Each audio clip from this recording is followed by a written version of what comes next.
Now, how does the online interact with the meeting face-to-face, right? There was an old line 25 years ago. The cyberseers were predicting that we wouldn't need cities and face-to-face interactions anymore because we could just connect electronically. Clearly, there's a lot of that going on out on the dating market, but in some sense, connecting via Facebook isn't really the same thing as going over to someone's apartment. It's not, but I would say that people who guessed about the future of dating and thought that the internet would replace face-to-face meetings, they're not totally wrong. If you go into a bar that would be what we would have called a singles bar, back in the day on a Friday night or a Saturday night, what you will see is a lot of people on their phones, and you will see them swiping. So they're in a situation where they are surrounded by people, but they are seeing what their options are online. That makes it a lot easier for people who are right outside of cities or suburbs because they have the same options that anyone in a city might. I do think it's greatly affected how people interact, and when I speak. So in the suburbs, you can find someone online and then go meet them. In the city or in a suburban restaurant. Yeah, I mean, I call me old-fashioned, but I get sort of sad when I see all these people out in cities where you have this vibrant community, and I look around and I see a bunch of people going like this. They're staring down at their phones. In fact, I recently spoke to a friend who's getting a divorce at 38, and he said that he keeps approaching women and talking to them. And they look at him like he's crazy because they're used to, people interacting only online. That this idea that you would approach someone in a public space almost seems invasive. Why are you entering my space? So, it's somewhat more common in cities, but especially for a younger community, apps and the internet and dating sites have really, really taken over. It's also made us a lot lazier, right? So you can set these sites to say, well, I will not consider someone who's over a half mile away. Which means that especially in a city, you have this incredible group of people and they are literally steps from where you're sitting. So, cities still offer more potential for its residents because everyone is so close, but they still are looking online, and it is generational. I mean, we're talking about younger people, but these younger people are now getting older and they are, there are people who have never dated without the help of an app. Right. So I read one of your columns that related to the failure to call an Uber.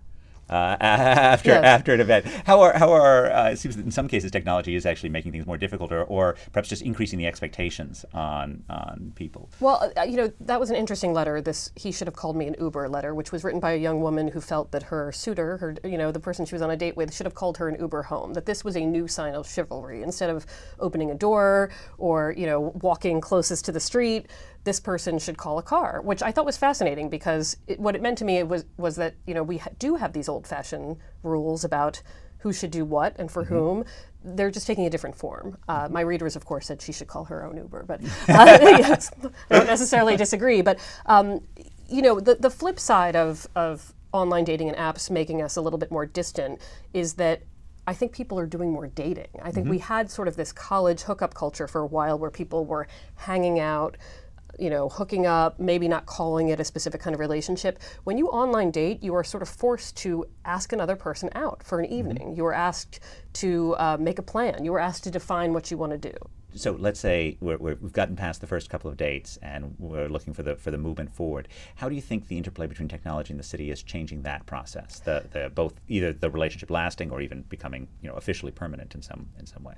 I think people who date in cities would say that one of the problems is that there are always more people, right? So when you meet someone you like, you're a little bit tempted because, if you go online and see, well, there are 2,000 people within a half mile of your seat right now, how can you really commit? So I think the people I hear from would say, I've met someone I like, they like me, and yet they're still looking. So many times I see a letter from someone who says, I see that my boyfriend is still active on the dating site, meaning they've checked it recently.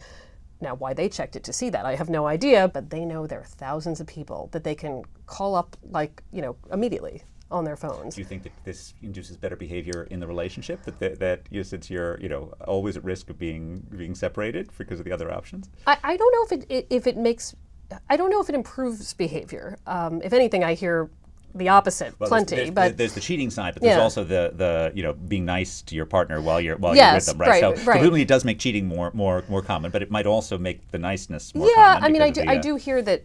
What I mainly hear is that people, it seems like, the city can be so big and I've found my person. There's less appreciation of finding that person because when you have access to all of these faces who live right next to you, there's just this temptation to experience it. So I haven't heard as much of the positive. I've only heard that, I think people used to feel a great gratitude when they found someone compatible, and now it seems like, especially in cities, that the faces go on and there are new ones every day.